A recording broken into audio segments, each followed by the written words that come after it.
3, 2, 1. You ready? You're listening to the Real Pineapple Podcast Network.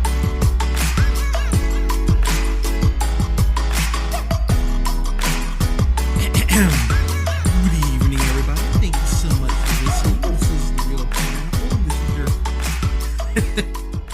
This is your humble host, Hunter, and oh my god. So, I have a review for everyone tonight for Borat, subsequent movie film, which officially is out now on Amazon Prime. They went ahead and released it technically a day early. I watched the film on Tuesday. I got a screener for it, and I rewatched it just because I wanted to be sure about everything I'm about to say on mic. And okay, so God, where to even start with this? So Sasha Baron Cohen, I really think we need to take a moment to appreciate his true genius. I've been a fan of Sasha Baron Cohen's ever since the Ali G show, the Ali G show, which of course people remember from HBO. I think that ran 3 seasons. And after that, we got Ali G in the House, which I actually just rented because I haven't watched it in a while. I know some people don't like it. I'm a fan of it.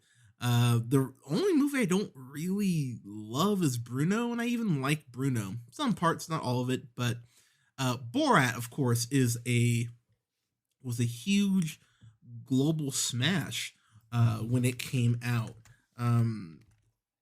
It's amazing that it's been 14 years since the original.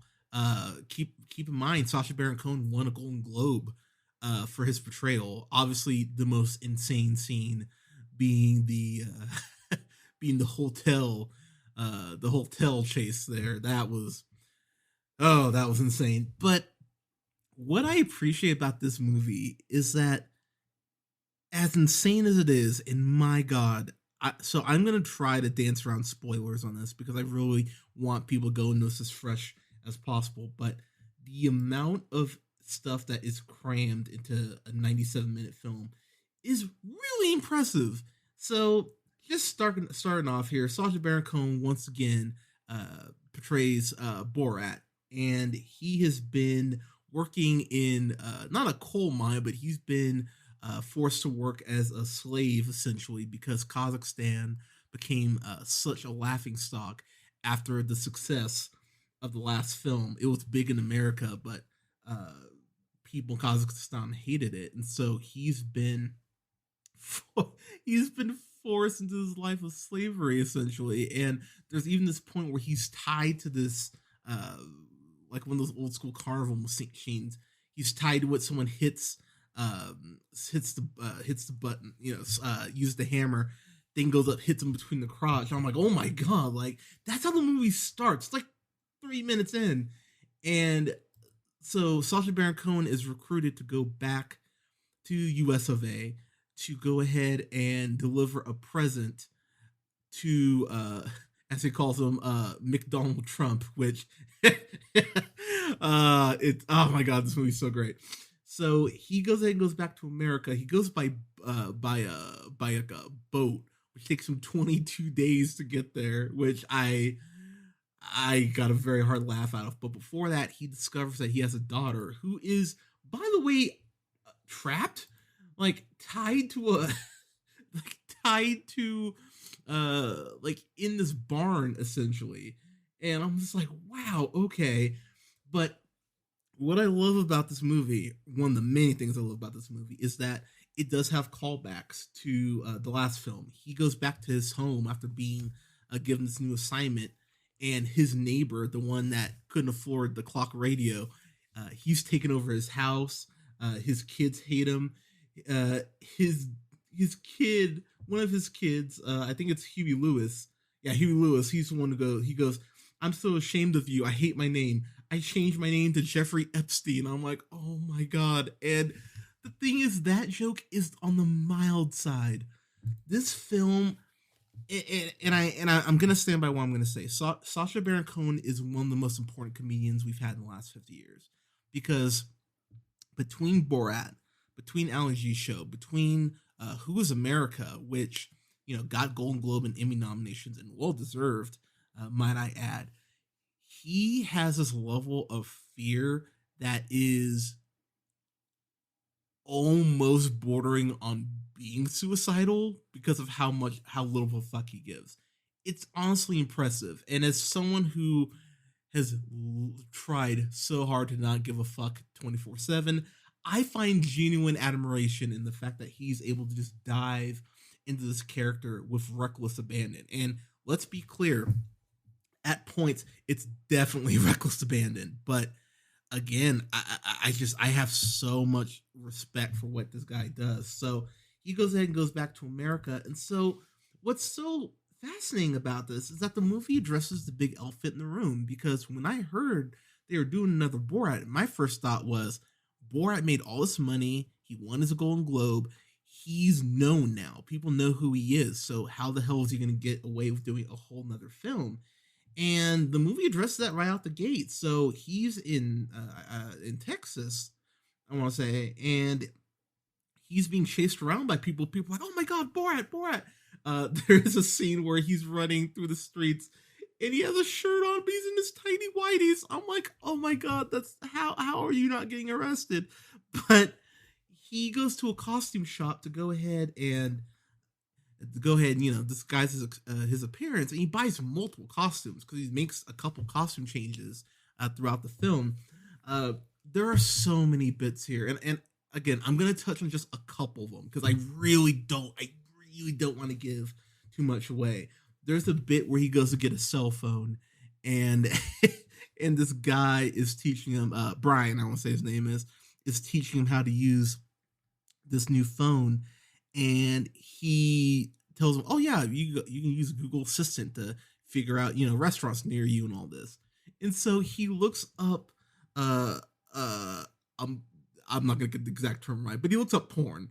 And so he finds porn. He's like, oh, and he goes, well, I need to go make a call, or I'm gonna go to the bathroom. I'll be right back. You stay here. But his phone is still attached to the TV that he has in the main part of the store. And so he looks up like I think like thick black woman, tall white man or something like that. And and the guy who's running the store, Brian, is fucking mortified, as he should be. But it's so fucking funny. The movie, if there's a complaint, and I think some people will have this complaint, I think the film really picks up around the 20-minute mark, or I'd say around the 15-minute mark, actually. There's a little bit of setup, which, some people might scoff at it. I didn't think it was a big deal at all, because I was all in for this. Because let's be real, guys, considering how many movies have been canceled and how many films we're not getting this year, if you would have told me in January I was getting a new Borat film, I would have gone, get the fuck out of here. So the fact that this even exists, I give it some credit for. But bottom line, as the film continues, his daughter ends up over in America through this reason I won't spoil because it's absurd, but it's really funny. It's a good gag.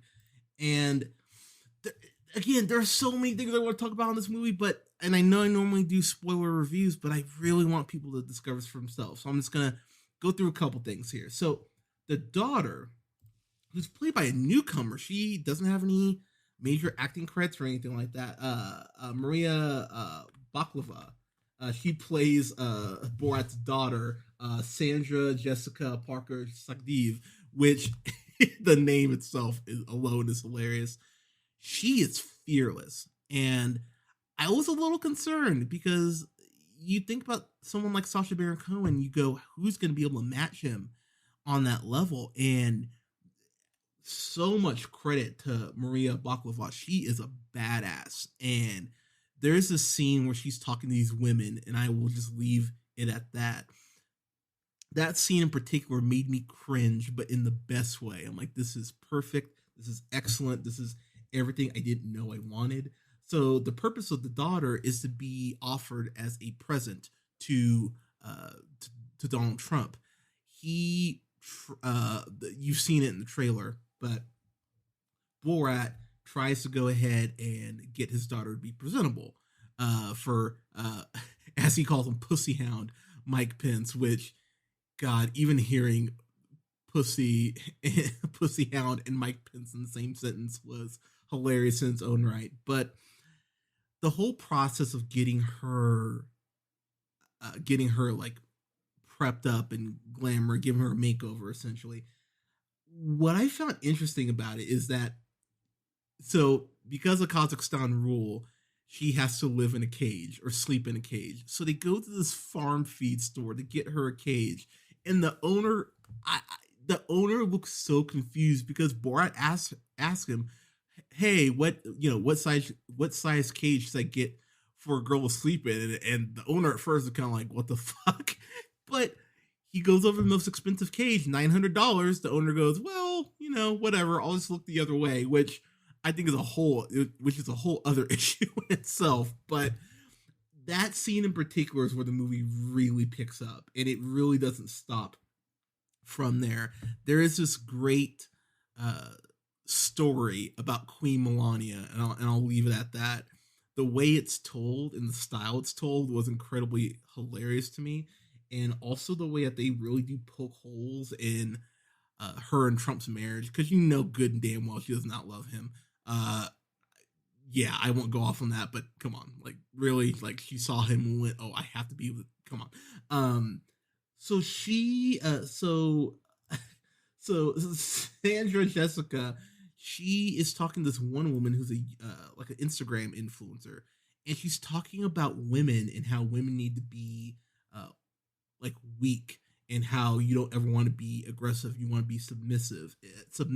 And the film, just like the first one, has these poignant points of talking to people who are so fucking wrong that you go, "Oh, good to know. I should never act like that person." And this woman who's in here who she's being told, or everyone's for the most part being told, is a teenager, telling her how she's supposed to be meek and not talk and all this shit. I'm like, wow, this is a terrible message to give a teenager. Two, this is how you really think? That's really fucking terrible. And she even talks about how, oh, you need a total makeover from your hair to your face to your clothes to your personality. And you just go, wow, you're an ugly fucking person. There's a point where they do go dress shopping. You saw that in the trailer, where she's wearing a bag. And Borat asked the woman, this is one joke I will give away.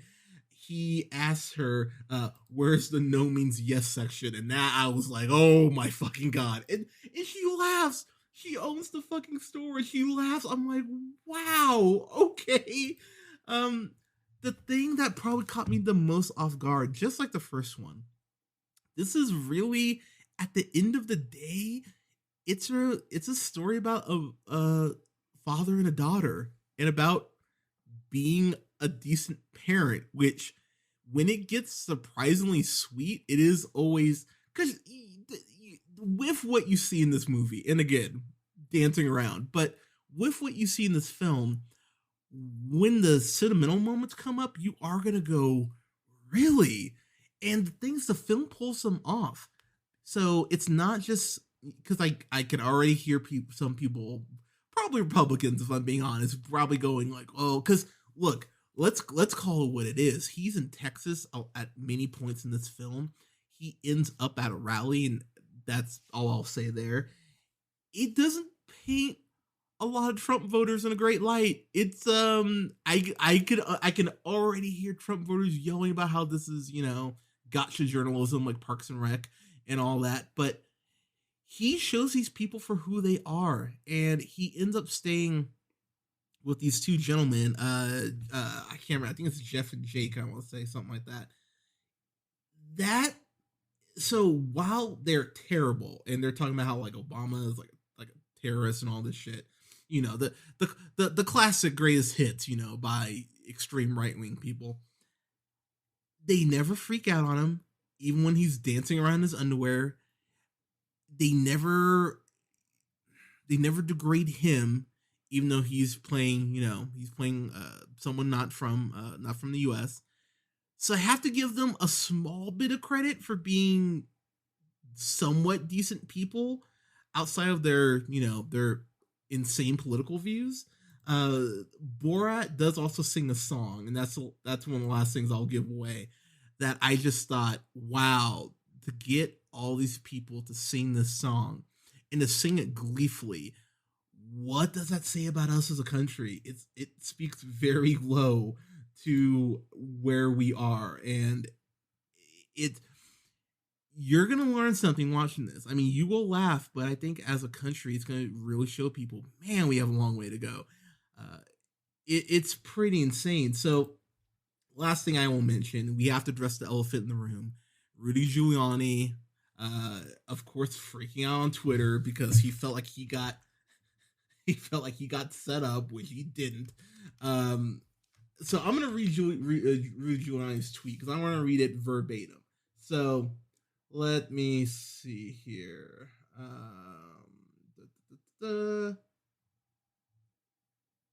Okay. Let me see.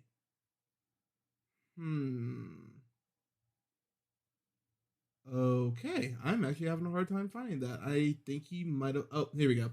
The Borat video is a complete fabrication. I was tucking in my shirt after taking off the recording equipment. At no time during, before, or after the interview was I ever inappropriate. If Sasha Baron Cohen implies otherwise, he's a stone cold liar. So here's the thing. I heard about the scene and I went, that sounds really bad on paper. It's way worse in the movie. It's infinitely worse than what I ever really could have pictured it being. So he's full of shit. And I understand that he was probably confused because it wasn't his cousin he was trying to fuck. But at the end of the day, this girl is portraying a 15-year-old and Rudy is all about it. And I will just leave it there with how it plays out and everything. But it is insane, but in the best way. And I cannot express enough the amount of genuine glee I got from watching that scene because he looks like a total piece of shit. I mean, he is a piece of shit. I mean, cousin fucker, but it's incredible to watch, and there are a couple scenes where you go, all right, I'm surprised you didn't get your ass kicked or you didn't get killed. The scene that you saw in the trailer where Sasha Baron Cohen Borat dresses up as Trump, watching that whole scene play out, it is a giant, oh my God, really? This is what you're doing? And he stands by it and really just brass set of balls. I don't know what the equivalent is for women. I guess would be like brass ovaries, but these two, Sasha Baron Cohen and Maria Baklava, you know what? I don't have a hat, but if I did, I would be tipping it to you right now, to both of you. This is a incredible film. And as I get to my final thoughts here,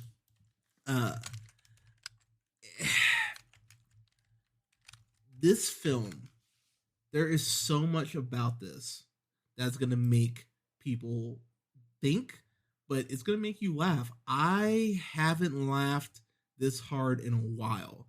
When I think about just great comedy, just great sequels, period, it's hard to pull off a great sequel. Like, let's call it what it is.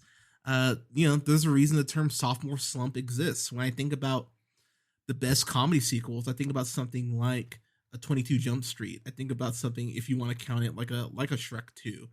I think about something like Addams Family Values, which I really do enjoy the hell out of. This is up there with those. This is one of my favorite sequels ever. And I know some people are going to go, that's insane. It's really not. Because the last 25 minutes of this film is just, it's a masterclass. It's exactly how you would think you might be able to call. Actually, no. Actually, never mind. I'm going to walk that back. I don't think you're going to see where this movie ends up coming. Because I didn't see it coming. I was sitting there going, what? And how it wraps up, I went, bravo. Just bravo, you're a brilliant man, Sasha Baron Cohen. It's amazing that after 14 years, he comes back to this.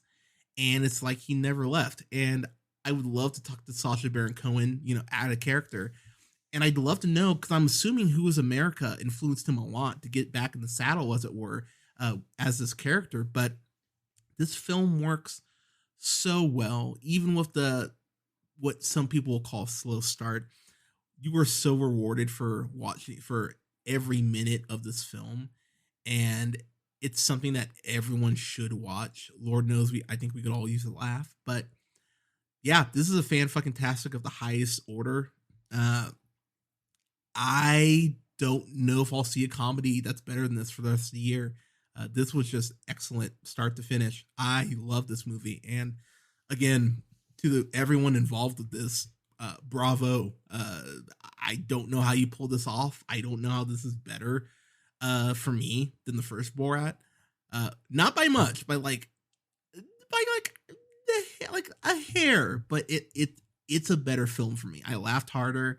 The father-daughter dynamic works so well, and it's a lot of fun. So it's a solid fan-fucking-tastic for me. Everyone should watch this. So everyone, Borat, subsequent movie film. Have you seen it? Oh, but that was the last thing I was going to mention. I got to watch this Q&A with Borat, and he was in character afterwards. And Sasha Baron Cohen, he gets that character. The one joke, or one of the jokes I'll point out, is he was talking to this guy who's a redhead, and he's got the red beard and everything. He talks about how, I would love to take your pubes, because they're worth as much more than diamonds here in Kazakhstan. And the guy was dying. Like, you could tell he was not prepared for that. And the way that he just leans into this character with no fear, genuine admiration for. So Sasha Baron Cohen,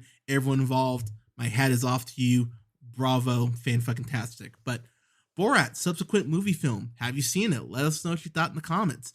You can go ahead and like us on Facebook at The Real Pineapple. You can follow yours truly on the Twitter at JHunterRealPineapple. You can follow Scott on Twitter at Nearman1st.